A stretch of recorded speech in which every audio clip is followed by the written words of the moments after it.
is Alain Paolini, and I'm a principal with Statera, and I lead our human performance practice.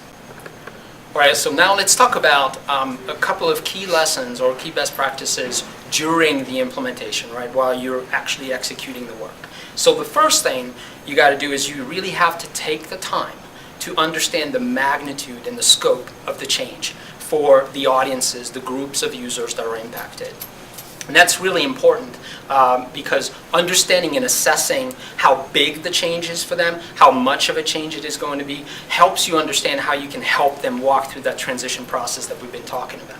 So understanding the scope and the magnitude is really important. And we've got good tools and assessment tools and qualitative and quantitative tools that we can use to do that successfully. So doing that and starting with that is really important. Then, as a part of that, your change, you make key decisions every day that may impact the way the business transformation, the business implementation is happening.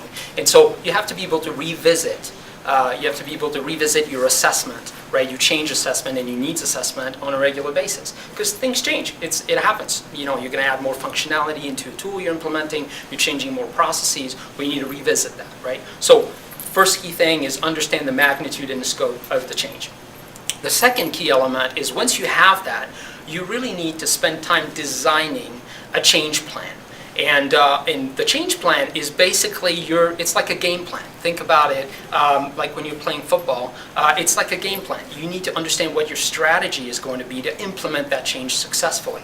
And so there's a lot, and it's basically a series of solutions that you're going to develop that help you address the needs that you've identified in your assessment, right? So it's going to be things like the most obvious one that everybody talks about is training. Okay, I'm implementing a new tool. People need to get trained on it. Okay, that's great. Communication is really important. Obviously, that's a part of any change plan. And being smart about how you communicate to people and what you tell them, that's important. But there are other aspects that are really key as part of a change plan.